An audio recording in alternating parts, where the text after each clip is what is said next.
আসসালামু আলাইকুম। আপনার উপর শান্তি বর্ষিত হোক। প্রিয় শরীদ, খতমে কামালের ৪৩তম ধাপে আপনাকে স্বাগতম। আপনি জানেন, রোগ শোক, বিপদ আপদ, আসমানি জমিনি বালা মুসিবত, সকল ধরনের অস্থিরতা, অশান্তি, অনিশ্চয়তা, নিরাপত্তাহীনতা, দুর্যোগ, দুর্বিপাক, আজাব গজব থেকে মুক্তির জন্যে খতমে কামালি এক সহজ আমল। খতমে কামালির এই আমলের মধ্য দিয়ে প্রার্থনাকারী প্রার্থনার সাথে মিশে যান। আসলে প্রার্থনাকারী যখন প্রার্থনার সাথে মিশে যান, তখন প্রার্থনা কবুল হয়। খতমে কামালি প্রার্থনা কবুলের এই পরম মুহূর্তে আপনাকে নিয়ে যাবে। তাই নিজের, অন্যের, সমাজের, দেশের, মানব জাতির যে কোনো কল্যাণের নিয়তে আপনি এই আমলে অংশ নিন।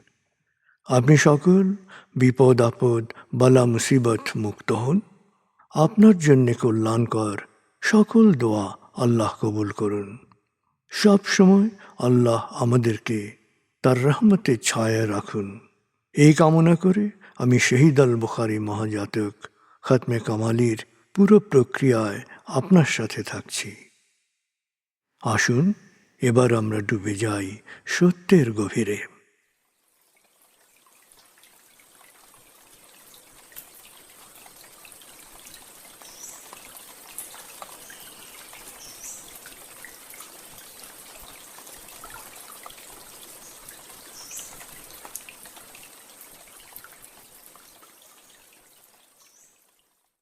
হে আল্লাহ, বিতাড়িত শয়তান থেকে আমি তোমার আশ্রয় প্রার্থনা করছি। দয়াময় মেহেরবান আল্লাহর নামে। আয়াতুল মুলক। হে আল্লাহ, সকল ক্ষমতার মালিক, তুমি যাকে ইচ্ছা ক্ষমতা দান করো, যাকে ইচ্ছা ক্ষমতাচ্যুত করো, যাকে ইচ্ছা সম্মানিত করো, যাকে ইচ্ছা অপমানিত করো। তুমি সর্বশক্তিমান, সকল কল্যাণ ও মঙ্গলের আধার। তুমি দিনকে ছোট করে বড় করো রাত, আবার রাতকে ছোট করে বড় করো দিন। তুমি প্রাণহীনে দাও প্রাণ, আর প্রাণবন্তকে করো প্রাণহীন। তুমি যাকে চাও বেহিসাব রিজিক দান করো। সূরা আলে ইমরান আয়াত ২৬-২৭।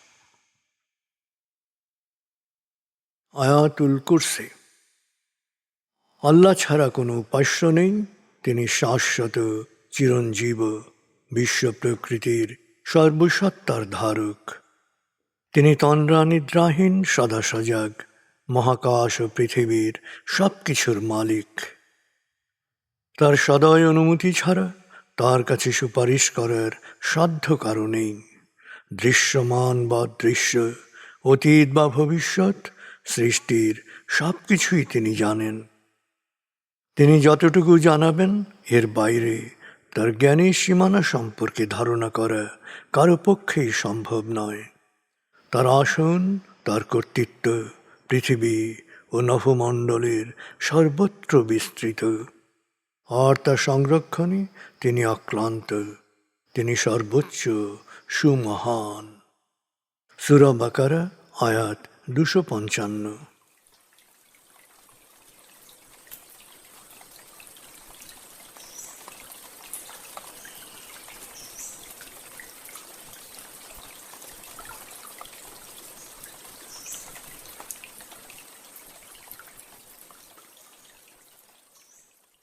আসুন আমরা ধীরে ধীরে ডুবে যাই হৃদয়ের গভীরে নবী প্রেমে। বলগল উলা বিকমালিহি, কশফত দুজা বিজমালিহি, হসনত জমিও খিসালিহি, সল্লু আলাইহি ওয়ালিহি। بلغ العلا بكماله كشف الدجى بجماله حسنت جميع خصاله صلوا عليه وآله।